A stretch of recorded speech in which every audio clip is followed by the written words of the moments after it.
সোনাজয়ী বলে গর্ব করার আগে ওনার অতীতটা বরং একবার শুনুন। আপনার চোখে জল আসতে বাধ্য। হয়তো তখন নিজের কষ্টকেও খাটো করে দেখতে ইচ্ছে হবে আপনারও। 2 বছর বয়সে পোলিও, 19 বছরে বিয়ে, শুধু যমজ কন্যা সন্তানের জন্ম দিয়েছিলেন বলে স্বামীর হাতে রাতভর মার।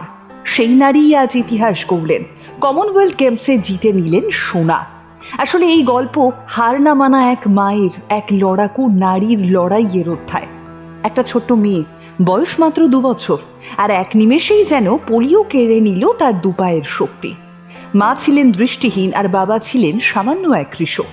পরিবারের অবস্থা এতটাই দারিদ্রতায় মোড়া ছিল যে ঠিকমতো চিকিৎসা করানো সম্ভব হলো না মেয়ের জন্যে। দিন চলতো কষ্টে। আসলে সংসারে তখন খাবার জোটানোটাই ছিল যেন সবচেয়ে বড় সড়ো একটা চ্যালেঞ্জ। শর্মিলা ধনকর দারিদ্রতার সঙ্গে লড়াই করতে করতেই বড় হয়ে ওঠা তার।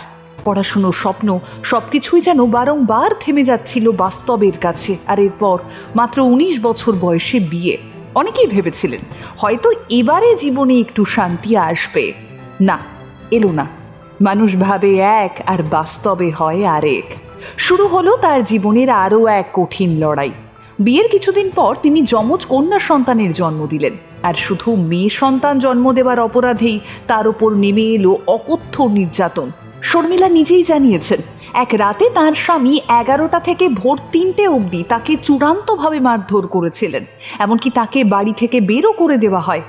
কোলে তখন সদ্যজাত 2 মেয়ে, নেই কোনো আশ্রয়, কোনো নিরাপত্তা।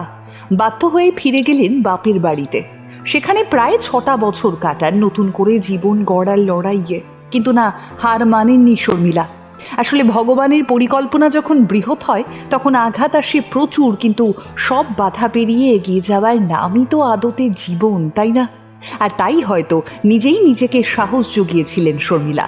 জীবনে এলো নতুন মানুষ, বদলাতে থাকলো সবটাই। দ্বিতীয় স্বামী অজিত সিংহ তাকে পরিচয় করান প্যারা স্পোর্টসের সঙ্গে। যে মানুষটা সমাজকে বোঝা ভেবেছিল একটা সময়, সেই মানুষটাই প্রতিদিন নিজের সীমাবদ্ধতাকে হারাতে শুরু করলেন। 2021 সালে জাতীয় চ্যাম্পিয়নশিপে অংশ নিলেন, গড়লেন জাতীয় রেকর্ড। এরপর আন্তর্জাতিক মঞ্চেও নিজের জায়গা তৈরি করতে শুরু করলেন। আর গত বছর এশিয়ান গেমসে খুব অল্পের জন্যে পদক হাতছাড়া হয়েছিল বটে, তবে না, অনেকের মতো ভেঙে পড়লেন না শর্মিলা দেবী। বরং বিশ্বাস করলেন একদিন সুযোগ আবার আসবেই। আর সেই সুযোগটাই এলো 2026 সালের কমনওয়েলথ গেমসে। মেয়েদের F57 শটপুট বিভাগে তিনি 9.81 মিটার দূরে শট ছুঁড়ে সোনার পদক জিতে নিলেন। আর এটাই ভারতের হয়ে এই বিভাগে প্রথম মহিলা হিসেবে কমনওয়েলথ গেমসে সোনা জয়ের ইতিহাস লিখে দিল।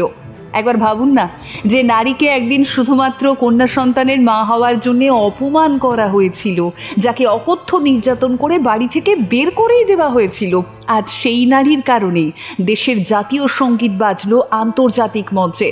শর্মিলা বলছেন, খেলাধুলোই তাকে দ্বিতীয় জীবন দিয়েছে।